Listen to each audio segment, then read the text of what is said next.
This is Jamtara, a city located in the Indian state of Jharkhand. It is referred to as the cybercrime capital of India. तुम इतने सारे पैसे कमाकर क्या करोगे? जमतारा का सबसे अमीर आदमी बनेंगे. But what if we tell you that Jamtara is no longer the epicenter of cybercrime in India? According to a study conducted by Future Crime Research Foundation, an IIT Kanpur incubated startup, Rajasthan's Bharatpur is the new Jamtara.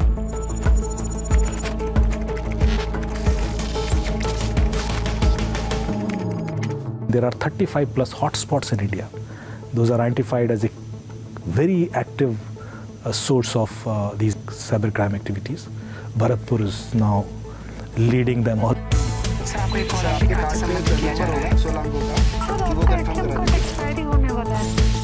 We were not also expecting, these numbers, but this is what the number says, that Bharatpur has, we cannot give you a timeline since when it has risen, but now Bharatpur has almost 18% of, cybercrime coming from here, followed by Mathura and Nuh. The study has also uncovered the top 10 cybercrime hotspots in India. Look at this data. These 10 districts collectively account for 80% of cybercrime-related cases in India.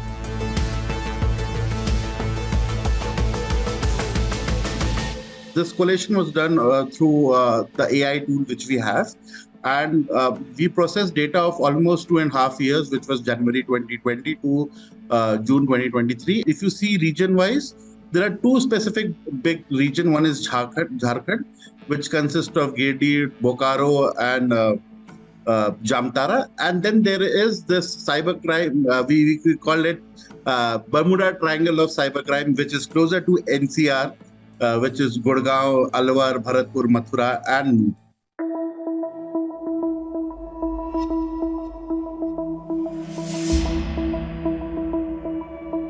If you notice, most of these districts are located in close proximity to India's capital. These districts are placed very strategically. They have multiple borders. For example, Bharatpur or Nuh or Alwar, they are touching with multiple states. They can easily come to UP, Haryana, Delhi, or any such place which is located so strategically. Criminals definitely exploit it for their activities, because they can commit this crime from one state, they can move to another state easily, they can come back, they can then starting these activities from some other location. According to FCRF's report, online financial fraud and social media related crimes are the most common ones in India. So what we have observed is a clear pattern, for these cyber criminals, data is the gold mine. In case if they get a banking data, they will pose as bankers and they will call you. If they get insurance data, they will cheat you. But specifically for Bharatpur and Alwar, what we saw was sextortion. Sextortion is a very modern way where, they just give you a video call, and in that video call, they will record you. Then using simple AI tools, these are not very high-tech script cyber criminals, they will morph the video, they will show a nude girl in that video, and they will ask for money. So that's one. And definitely OLX fraud is there, which is very rampant these days, where you want to sell a furniture or a painting or anything, you post an ad on OLX, but instead these cyber criminals will pose as potential buyers.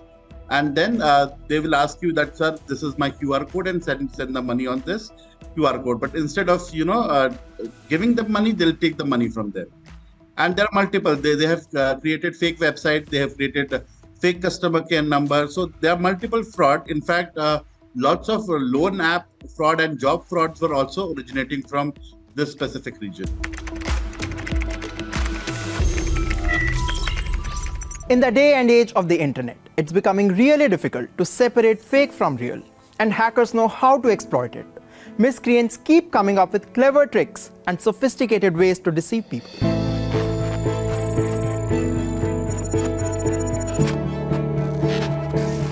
I'll share with you some couple of contemporary techniques.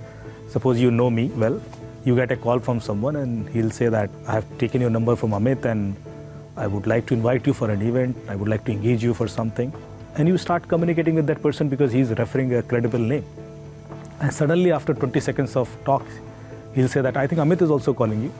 Can you merge these two calls together so we all three will discuss this? Now you will be getting a call that will not be from me.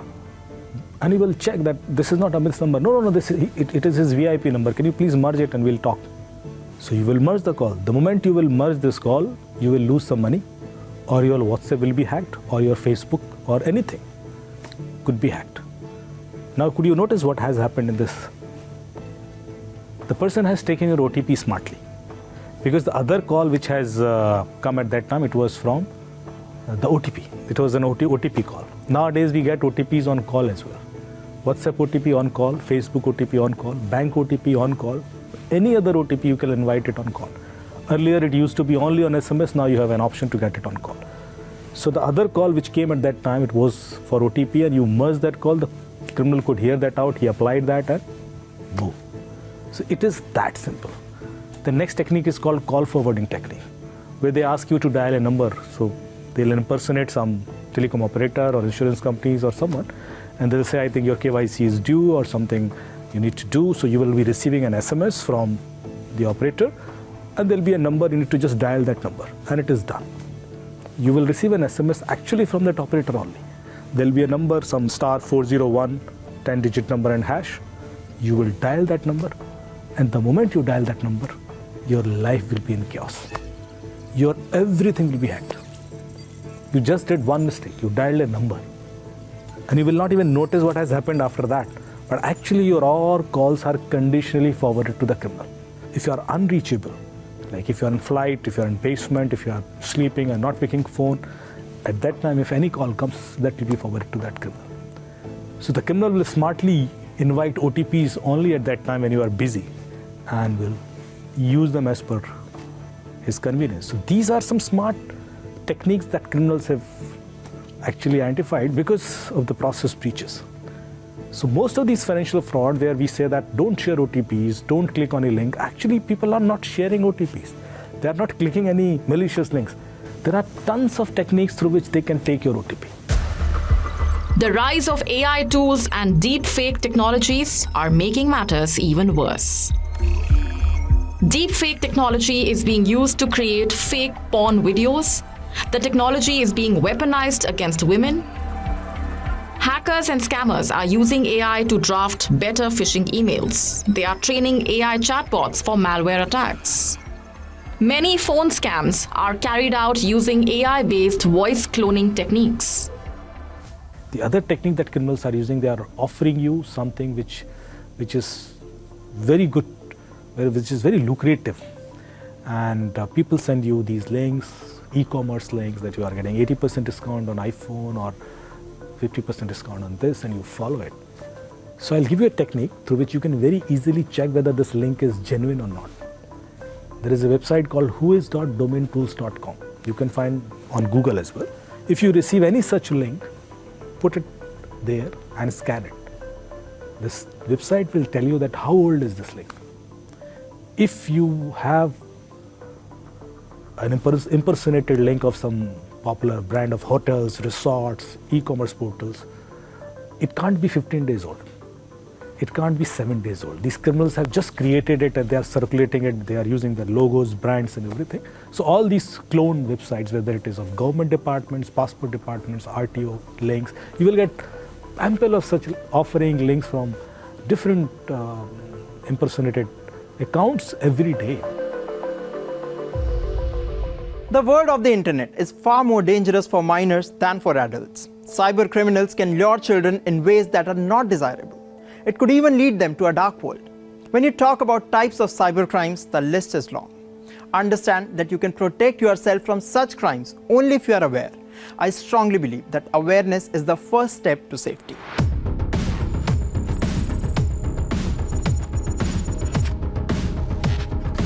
Recently, we have seen that task-based fraud is on the rise. People are lured to do some trivial tasks like liking some video on some social media platform or giving rating to some hotel or some company, and then they are said that they will be paid some X amount. Initially, they do get some money, and what they are told that to go to the next level, they have to pay some more amount, that they have to pay 1,000 rupees or 10,000 rupees.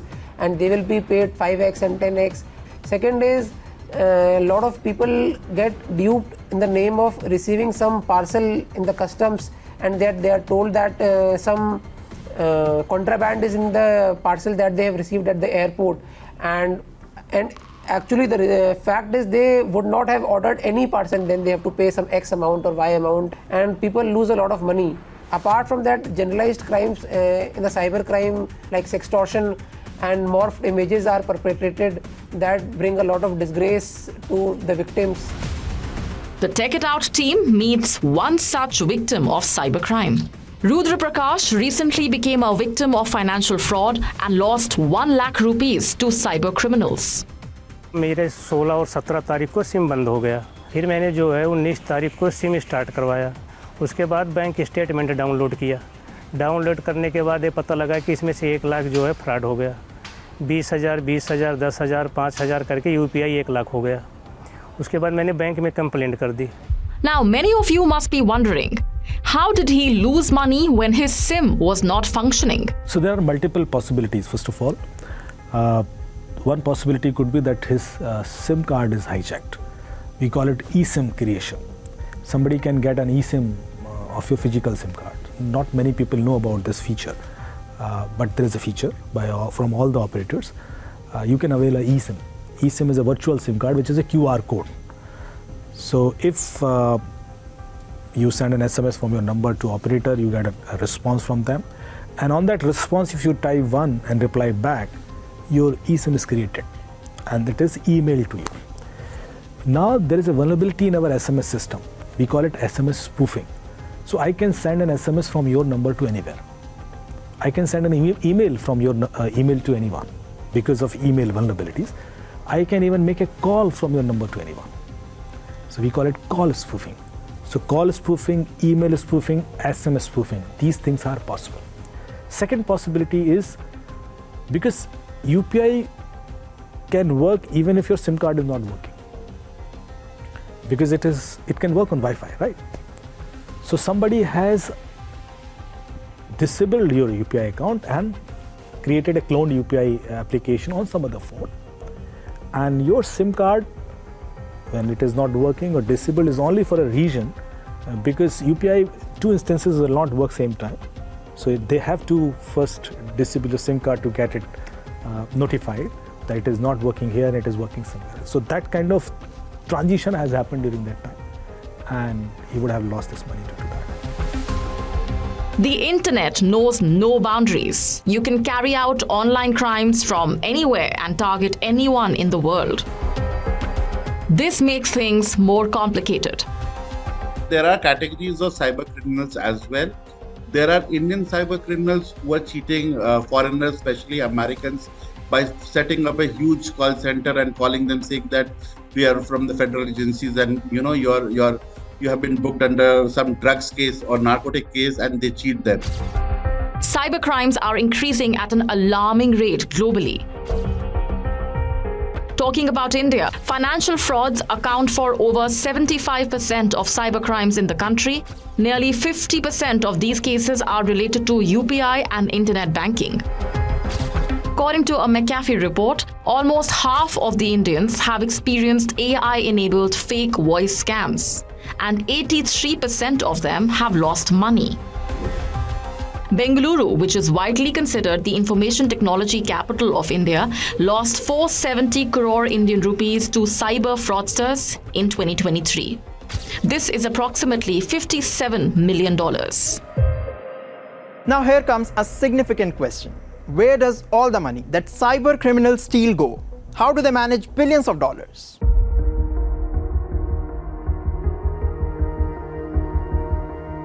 After assessing so many cyber crimes, we can safely say that the cyber criminals, before perpetrating such crime, have thought about how to use the money that they have duped. So what happens is, initially the money is deducted from the account of victim and it goes to another account, some fictitious account or whatever they might have created, and they try to siphon off to as many different channelized accounts as possible to layer it into different accounts and make it difficult for the law enforcement agencies to track it, because as many accounts are there, it gets very difficult to keep a track, And as the time passes, not only is the money used at some point of sale machine or taken out of ATM, but it is spread out into different accounts also. It might vary from crime to crime as to how many accounts are used, but certainly in maximum cases you would assess and you can easily decipher that it is spread into different channels. The online world is not safe. Internet users are becoming more and more vulnerable. But the fact is that we cannot imagine our life without the internet. Why? Because it has made our lives simpler and better. But what we can do is be vigilant, exercise caution and adopt necessary safety measures to stay safe online.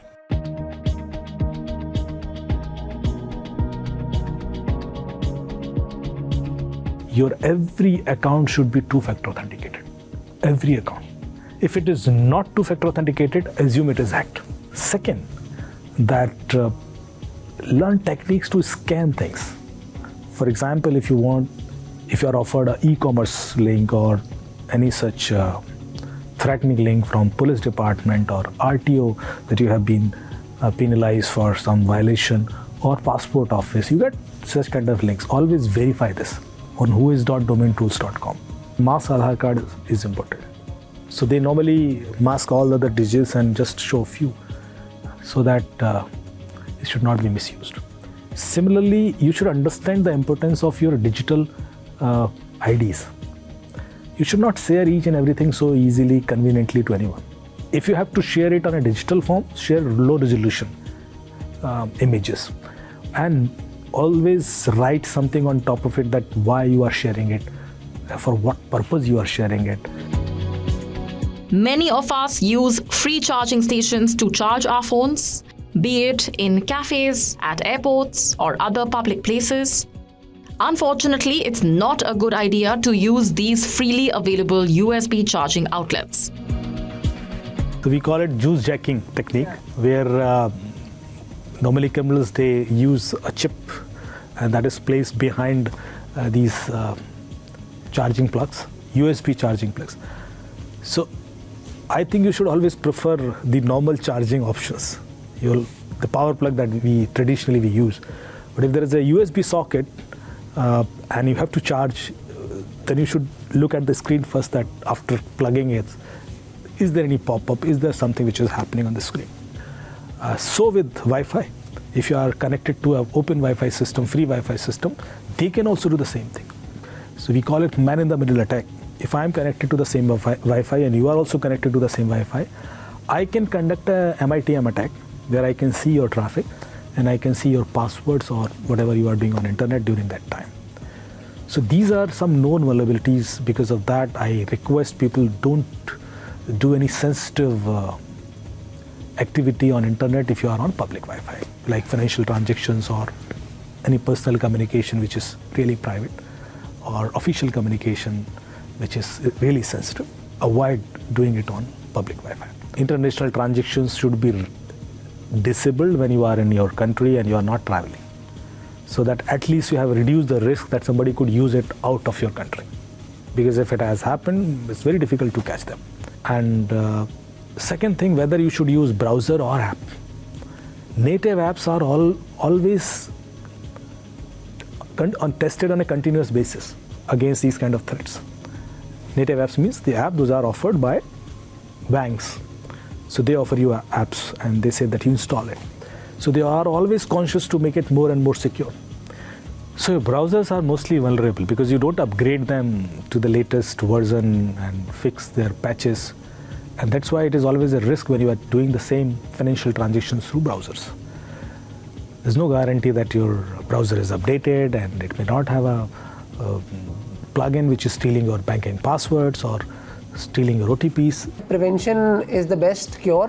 Do not share your OTP with any unsolicited person that you are not aware of. Secondly, be very much aware about what kind of apps are installed on your phone.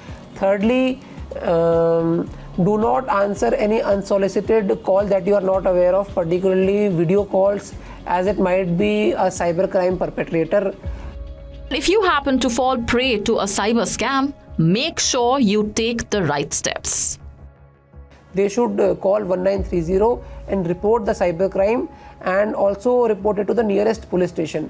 And they should also share correct details, because a lot of time what happens is, due to lack of sharing of correct details, the investigation gets hampered. So immediately they should share the details of the account from which the amount has been debited.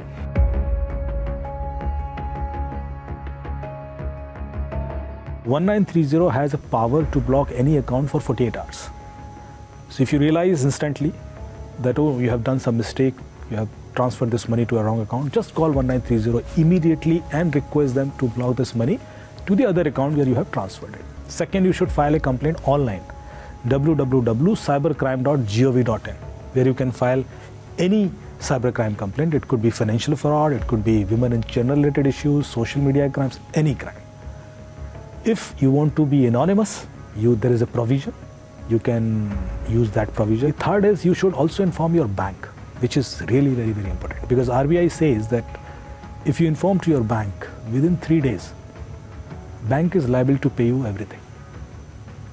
So you should not wait. You should either through email or submitting a physical request to the bank, you should immediately inform your bank that this fraud has happened and you have lost this money and you are seeking this money back from the bank, mentioning the RBI guidelines.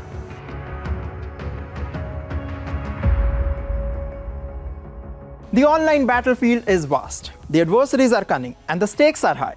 Remember, in the game of bits and bytes, we all are players. We may not control the opponent, but we can definitely make our moves responsibly.